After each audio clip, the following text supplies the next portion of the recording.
Salam sejahtera semuanya kepada para penonton Tanya Jawab TV yang berbahagia. Semoga video ini bisa memberikan pengetahuan dan edukasi kepada para penonton. Dan jangan lupa untuk like dan subscribe channel ini ya.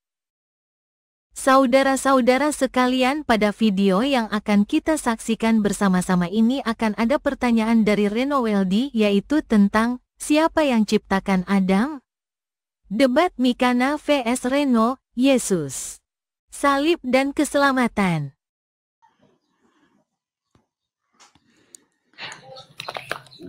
Selamat sore, Bang Reno.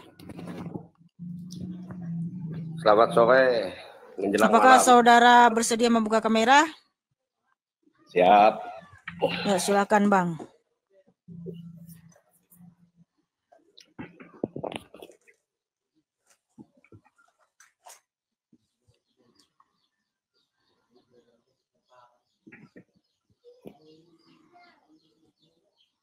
Ya.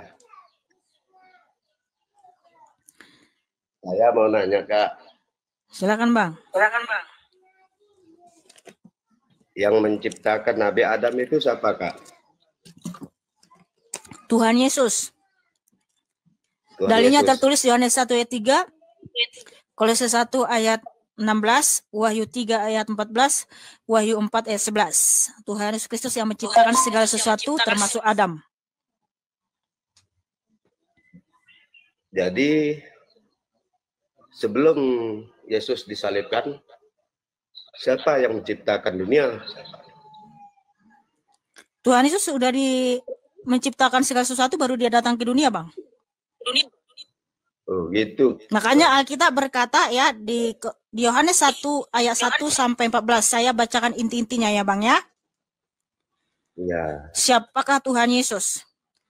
Sesuai dengan firman Tuhan yang tertulis di Yohanes 1 ayat 1 sampai 14, Tuhan Yesus adalah Sang Firman, ya, Allah itu sendiri. Dialah pencipta segala sesuatu, Yohanes 1 ayat 3. Dialah terang yang sesungguhnya, Yohanes 1 ayat 9. Ia yang menjadikan dunia, ya. Dunia dijadikan olehnya. Oh, Yohanes 1 ayat 10, ya. Ia telah ada dalam dunia dan dunia dijadikan olehnya, tetapi dunia tidak mengenalnya. Kemudian, Yohanes 1 ayat 11, ia datang kepada milik kepunyaannya, tetapi orang-orang kepunyaannya itu tidak menerimanya. Yohanes 1 ayat 14, Sang Firman atau Allah itu sendiri telah menjadi flesh, ya, datang menjadi flesh untuk menyelamatkan kita. Jadi dia menciptakan segala sesuatu dulu, baru dia datang ke dunia dalam rupa seperti kita manusia. Jadi sebelum Yesus lahir, kan masih banyak yang sudah lahir sebelum Yesus, Kak. Soalnya yang menebus dosa yang sebelum lahir kan belum ada pegangan agama Yesus. Bagaimana yang sebelum Yesus itu, Kak? Kan Tuhan Yesus itu Allah itu sendiri, Bang. Jadi pegangan manusia adalah ajaran Tuhan Yesus sejak zaman Adam. Iya. Yang saya nanya, Yesus itu kan lahir sebelum nabi-nabi yang lalu, Kak. Sebelum Abraham itu kan ada berapa banyak nabi kan. Jadi sebelum itu masih banyak orang yang sebelum itu kan ada ajaran agama. Nah, jadi sebelum Yesus itu menyelamatkan, jadi penyelamat. Jadi siapa yang menyelamatkan orang-orang yang mati yang terdahulu? Oke. Sebentar saya bacakan.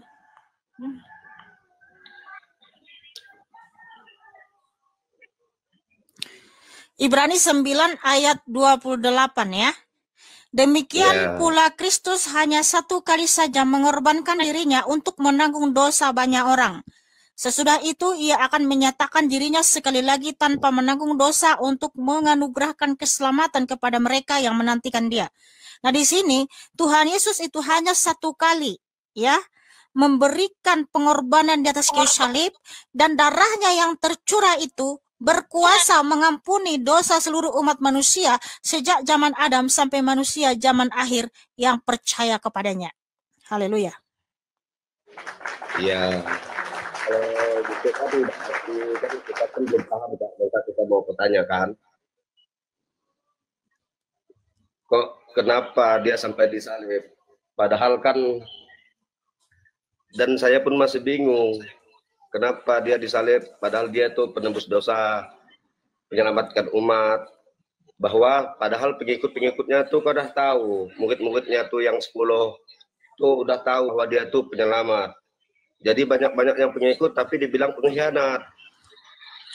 Dibilang ada yang berkhianat, maka disebutlah Yudas Iskariot tuh. Itu yang saya kedengar sih. Soalnya kita belum paham semua kitab, Kak. Kok kenapa dia sampai disalib? Padahal dia udah tahu, muridnya tuh udah tahu bahwa dia itu penyelamat. Kok kenapa murid-murid itu nangis-nangis semua untuk menyelamatkan Yesus tapi tidak mampu? Ada yang ngambil alih, mikul kayu salibnya. Gitu, justru Kak. Kalau Tuhan Yesus itu kabur dari penyaliban, nggak ada keselamatan, Bang. Nggak ada kebangkitan orang mati, Bang. Jangan mimpi, ya. Jadi gini, Bang. Tuhan Yesus itu kenapa disebut Sang Juru Selamat?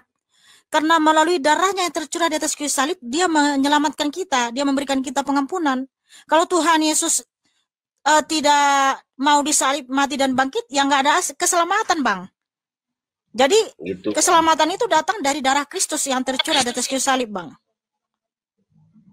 Dan kenapa dia disalibkan? Karena dia mengaku Tuhan itu sendiri.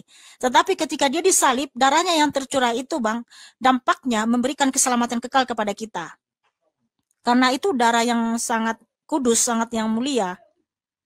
Nah, kalau Yudas yang disalib, ya nggak akan membawa keselamatan. Kalau darah Yudas yang tercurah di atas kayu salib, ya nggak bisa membawa keselamatan. Kenapa? Darah Yudas itu berdosa. Mana bisa darah orang berdosa menebus orang berdosa? Ya sama-sama inilah, mampus lah. Ya karena darah Tuhan yang tercurah maka bisa menyelamatkan kita. Karena darah ini, Bang, nyawa kita, Bang, ya. Nyawa ini adalah nyawa kita. Yang dua-dua itu yang di samping kanan dan kiri itu, Kak.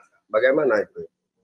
Ya, yang di samping kanan dan kiri ada yang selamat, ada yang tidak. Karena yang di samping Tuhan Yesus ada satu orang penjahat, dia percaya Tuhan Yesus itu raja, juru selamat. Makanya saat itu juga dia masuk Firdaus. Kalau yang satunya lagi mengolok-olok, dia bilang gini, katanya kau juru selamat, katanya Mesias, selamatkanlah kami dan dirimu. Ngolok-ngolok dia, ya kan? Binasa lah dia, Bang. Malah matanya dipatok sama burung hantu. Jadi itulah yang soalnya kita kan cuma nanya, pun tidak paham agama tuh masih banyak, belum ada kepahaman lah kan. Iya, Bang. Jadi gini, Bang, ya. Kalau Abang itu baca hukum Taurat, nggak akan bingung. Gini, Kak. Yang di Israel kan agamanya apa tuh, Kak? Nggak ada agama. Agama itu buatan orang India. Nah? Loh, kok baru tahu, Bang? Di Israel. Abang tahu nggak etimologi kata agama? Yang di Israel itu kan bentar dulu, Bang. Abang tahu nggak etimologi agama? Tidak tahu, Kak. Tidak tahu. Nah, ini saya kasih tahu ya. Dalam Alkitab nggak ada satupun ayat tertulis ada kata agama, nggak ada. Karena apa? Agama itu buatan manusia, ya. Agama itu berasal dari bahasa Sanskerta. Tahu Abang siapa itu Sanskerta? Orang dari India sana, Bang. Ya. Jadi kata agama itu berasal dari bahasa Sanskerta, itu dari India sana, Bang. Bentar dulu, Bang. Kamu dengar dulu, aduh, Bang. Ya. Abang tahu nggak kenapa di dunia ini banyak agama? Justru karena manusia jatuh dalam dosa. Kalau Adam dan Hawa tidak jatuh dalam dosa, dia taat kepada Tuhan Yesus. Semua umat manusia di dunia ini menyembah Tuhan Yesus Kristus. Tapi karena Adam dan Hawa memberontak melawan Tuhan, melanggar hukum Tuhan, sehingga manusia sudah berdosa semua, ya. Roma 3:23. Semua manusia telah berdosa dan telah kehilangan kemuliaan Allah. Makanya di dunia ini banyak agama. Tetapi keselamatan kekal itu hanya ada dalam Tuhan Yesus. Kebenaran sejati hanyalah Tuhan Yesus. Karena hanya Tuhan Yesus yang berfirman dengan tegas. Yohanes 14:6, akulah sang kebenaran. Wahyu 3:14 ditegaskan lagi, Tuhan adalah sang kebenaran sejati. Jadi tidak ada kebenaran dimanapun kita temukan selain dalam Tuhan Yesus. Ya? Yang baik itu belum tentu benar, tetapi yang benar itu sudah tentu baik. Paham Abang? Iya, yang saya tanya gini Kak. Kakak kan bilang yang di Israel itu kan Tuhannya kan Tuhan Yesus. Tapi dia nyembahnya di dinding itu Kak. Sembayangnya tuh di dinding, enggak kayak yang di gereja-gereja di sini di Indonesia. Oh, itu Israel yang belum percaya, orang-orang Yahudi yang belum percaya Tuhan Yesus. Tapi kalau yang sudah percaya Tuhan Yesus, orang Yahudi itu ya dia gitu, menyembah Tuhan Yesus. Ya sudah Bang, kayaknya nggak beraturan diskusi kita ini. Ganti dulu sama yang lain. Itu kan banyak Kak, penyembah Yesus. Padahal dia kok nyembahnya di dinding-dinding kayak gitu. Nggak ada yang kayak kita di sini. Ya kalau Israel yang udah percaya Tuhan Yesus, mereka menyembah Tuhan Yesus Bang. Mereka yang nangis-nangis di dinding itu mereka itu mau menantikan juru selamat lagi gitu. Menantikan Mesias. Yang di Israel tuh. Ya udahlah Bang. Ya Bang, makasih Bang. Kayaknya Bang. Ya, sama-sama. Itu dia yang saya tanyakan Kak. Ya udah Bang, semangat Bang. Adonai Yesus Masih Elohim yang perkasa, Bapa yang kekal, memberkatimu dan mengasihimu Abang. Iya.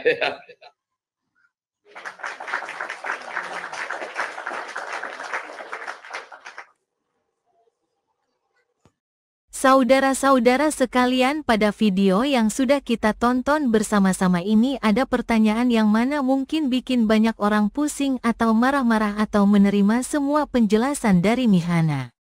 Tapi ya mau gimana lagi, begitulah keimanan orang Kristen dan kita semua harus menghormatinya.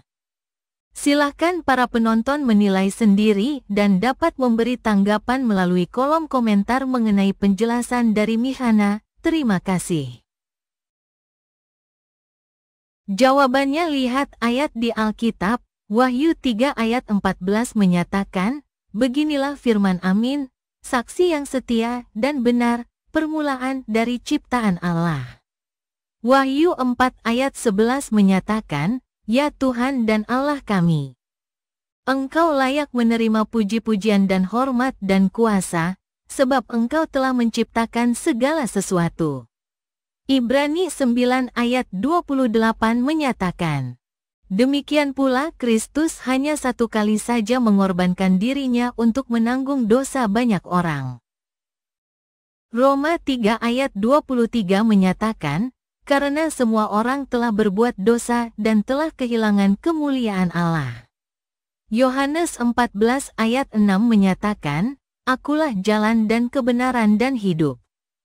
Tidak ada seorang pun yang datang kepada Bapa, kalau tidak melalui aku.